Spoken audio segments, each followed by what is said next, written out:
할렐루야. 여러분의 신앙을 지켜드리는 순복음 풍성한교회 이경우 목사입니다. 자, 오늘은 사랑이란 주제로 말씀을 전해드리겠습니다. 요즘 사람들은 사랑한다는 말을 참 많이 합니다. 믿는 사람이든 불신자든 언제부터인가 사랑해라는 말을 많이 할 뿐만 아니라 이 몸짓으로도 표현을 너무 잘합니다. 어찌 보면 세상이 사랑으로 넘치는 것 같습니다. 정말 세상이 말하는 대로 사랑이 넘치면 얼마나 좋겠습니까? 그러나 세상은 그 반대입니다. 말로 하는 사랑은 많은데 진정한 사랑을 찾기가 쉬운 일이 아닙니다. 사실 이 사랑은 사람의 힘으로는 하지 못합니다. 성경에 말하는 아가페 사랑은 죄로 타락한 인간은 할 수 없는 것입니다. 예수님을 믿고 거듭난 사람만이 새 생명으로 할 수 있는 것입니다.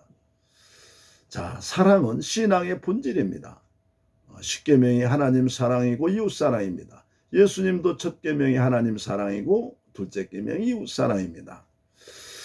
자, 하나님은 고린도전서 13장 1절로 1절 이하를 통해서 방언과 천사의 말을 할지라도 사랑이 없으면 소리나는 구리와 울리는 꽹과리가 되고 내가 예언하는 등이 있어 모든 비밀과 모든 지식은 알고 또 산을 넘길 만한 모든 믿음이 있을지라도 사랑이 없으면 내가 아무것도 아니요 내가 내게 있는 모든 것으로 구제하고 또 내 몸을 불사르게 내어줄지라도 사랑이 없으면 내게 아무 유익이 없느니라고 말씀하셨습니다. 목사님들은 설교 잘 하셔야 합니다. 능력도 있어야 합니다. 성도는 헌신, 봉사 열심히 해야 합니다. 기도 많이 해야 합니다. 전도 열심히 해야 합니다.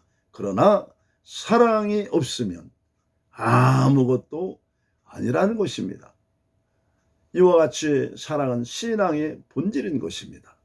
자, 그러면 신앙의 본질인 사랑은 어떻게 하는 것일까요? 고린도전서 13장 4절에 사랑은 오래 참고로부터 시작이 됩니다. 사랑은 먼저 오래 참는 것입니다. 그래야 그 다음 단계가 되는 것입니다. 그래서 오늘은 오래 참고가 무슨 뜻인지 말씀드리겠습니다. 본문에 오래 참는다는 것은 춥거나 덥거나 가난하거나 아픈 것과 같은 환경을 오래 참는 것이 아닙니다. 오래 참는다는 것은 사람 관계를 통해서 일어나는 힘든 것을 오래 참는 것입니다. 이웃을 사랑하는 것은 이웃 사람과의 관계에서 힘든 것을 오래 참는 것입니다. 이웃만 사랑합니까? 원수도 사랑하라고 하셨습니다. 원수는 누구입니까? 나를 비방하고 공격하고 대적하는 사람입니다. 나를 비방하고 공격하고 대적하는 사람이 누구입니까? 나를 잘 알지도 못하고 멀리 있는 사람이 나를 비방하고 공격하는 것 보셨습니까? 대부분이 가까운 사람이 그러는 것입니다. 가까운 이웃 사람입니다. 그러니까 이웃이 원수가 되는 것입니다. 부부는 원수끼리 만난다고 말합니다. 그러나 부부가 원수끼리 만나는 것이 아니라 가까이 있으면 타락한 인간은 가까이 있으면 원수가 되는 것입니다. 그래서 가까이 있는 이웃, 즉 나를 대적하는 원수를 사랑하라고 하신 것입니다. 그러면 사랑을 어떻게 합니까? 오래 참는 것입니다. 네, 오래 참는 것입니다. 오래 참는다는 원뜻은 덮는다와 지나간다라는 두 가지 뜻이 있습니다. 지나간다는 말은 다음 시간에 말씀드리려고 먼저 덮는다라는 뜻을 말씀드리겠습니다. 덮는다라는 것은 뚜껑을 덮는다는 뜻인데 다시 말하면 포기하고 받아들인다는 뜻입니다.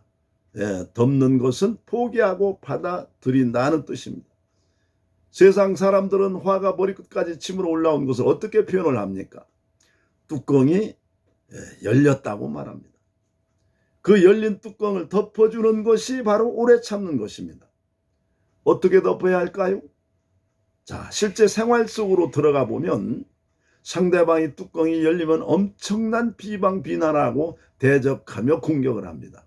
그러나 아무리 여러 가지 말로 1시간 이상을 비방하며 공격해도 그 말을 정리해보면 딱 두 가지입니다. 너는 나쁜 놈이고 더러운 놈이라는 이야기입니다. 상대방이 나를 나쁜 놈, 더러운 놈이라고 하면 사람들은 다 나는 그런 놈이 절대 아니다라고 펄쩍 뜁니다. 오히려 내가 그런 놈이라고 맞받아칩니다. 그런데 오래 참는 것은 그렇게 맞받아치지 말고 맞받아치고 싶지만 그것을 포기하고 받아들이는 것입니다. 그러면 상대방 뚜껑이 덮어지는 것입니다. 그런데 문제는 내가 못된 놈, 더러운 놈이라고 인정할 수가 없다는 것입니다.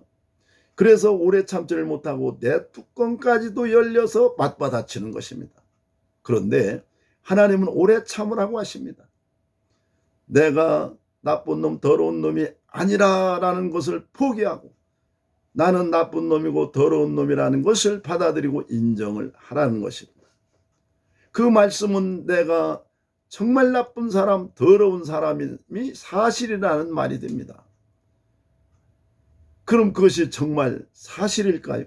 내가 정말 나쁜 사람이고 더러운 사람일까요? 예레미야 17장 9절에 만물보다 거짓되고 심히 부패한 것은 마음이라 누가 능히 이를 알리오마느니라고 기록되어 있습니다. 사람 마음은 만물보다 더 부패했다는 것입니다. 사람보다 더 썩은 것은 없다는 거예요. 대변도 만물 중에 하나니까 대변보다 더 썩어 더러운 것이 사람 마음이라는 것입니다. 부패, 즉 썩었다는 것은 본 형체가 없어진 것을 말합니다. 자, 썩은 것은 본 형체가 없습니다. 왜 본래 형체가 없어졌나요?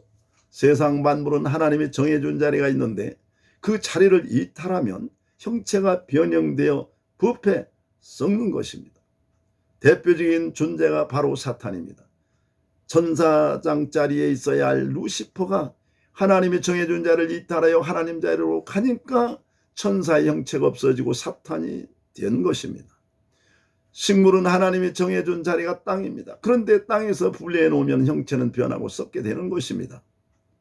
물고기는 하나님이 정해준 자리가 물입니다. 그러나 물을 벗어나면 형체가 변하고 썩게 되는 것입니다. 첫인간 아담과 하와는 하나님이 정해준 자리가 생명나무 아래입니다. 그런데 선악을 알게 하는 나무의 자리로 이탈했을 때 하나님의 모양과 형상이 다 없어져 100% 변하고 사탄의 본성, 죄성이 들어와서 완전 부패하게 된 것입니다. 그리고 사탄의 본성이 들어온 사람은 악해졌습니다. 그래서 인간은 악한 존재, 더러운 존재, 악한 아주 나쁜 놈이 되고 더러운 놈이 된 것입니다. 그러므로 나는 나쁜 놈, 더러운 놈이 받는 것이다. 하나님께서 성경을 통하여 그렇게 말씀하신 것이다. 이렇게 생각을 해야 되는 것입니다. 그러나 대부분의 사람들이 나는 아니라고 생각합니다. 나는 하나님을 사랑하고 하나님 나라를 위하여 헌신도 하고 선한 일도 하고 가끔 실수는 하지만 하나님 말씀대로 사는 것 많이 있습니다 라고 말할 수 있습니다. 그러나 그것은 내가 하는 것이 아니라 내 안에 오신 주님이 하시는 것입니다. 성령이 우리 생각을 주관하셔서 선한 일을 하게 하시는 것입니다. 그것을 내가 했다고 생각하는 사람을 교만한 사람이라고 하고 주님이 했다고 생각하는 사람을 겸손한 사람이라고 하는 것입니다. 그러므로 오래 참는 것은 나는 나쁜 놈이 아니고 더러운 놈이 아니라는 것을 포기하고 나는 나쁜 사람이고 더러운 사람이라는 것을 인정하고 받아들이는 것입니다. 인간은 하나님의 형상으로 지음을 받았지만 하나님의 말씀에 불순종함으로 부패되어 하나님의 형상이 100% 없어졌습니다. 사탄의 본성이 지배하는 육신, 곧 죄의 몸이 된 것입니다. 그래서 악하고 더러운 존재가 된 것입니다. 인간이 얼마나 악하고 더러웠으면 전능하신 하나님이 고치지 않으시고 십자가에서 예수님과 함께 죽고 예수님과 함께 부활하여 새로운 생명으로 창조하셨을까요? 인간은 전능하신 하나님도 고칠 수가 없도록 100% 썩어서 죽이고 다시 창조하신 것입니다. 그 방법이 십자가에서 나와 함께 연합하여 죽으시고 나와 함께 다시 살아나 새 생명으로 하나님을 사랑하고 이웃을 사랑할 수 있게 하신 것입니다. 이 놀라운 사랑 은혜에 항상 감사하시고 사랑하고 사시기를 축복합니다. 자, 말씀을 다시 한번 정리해 보면 사랑은 어떻게 합니까? 먼저 오래 참아야 합니다. 사랑은 오래 참고라고 말씀하시기 때문입니다. 무엇을 오래 참는가요? 나를 비방하고 대적하는 원수인 이웃이 뚜껑이 열려서 너는 나쁜 놈이고 더러운 놈이라고 공격할 때 나는 그런 놈이 아니고 네가 그런 놈이야 라고 맞받아치는 것을 포기하고 나는 내 말과 같이 나쁜 놈이고 더러운 놈이야 하고 인정하고 받아들이는 것입니다. 어떻게 그렇게 할 수 있습니까? 예레미야 17장 9절에 만물보다 거짓되고 심히 부패한 것은 마음이라 누가 능히 이를 알리오마느니라고 하나님이 말씀하신 것을 믿으면 내 안에 성령께서 할 수 있게 하시는 것입니다. 하나님은 누가 능히 이를 알리오마는 하셨지만 예수님이 십자가 사건을 통해서 내 안에 들어오신 성령 하나님이 깨닫게 하셔서 내가 알았습니다 라고 하나님께 감사하며 이웃을 원수를 사랑하는 성도가 되시기를 예수님의 이름으로 축복합니다. 오늘은 여기까지 하겠습니다. 감사합니다.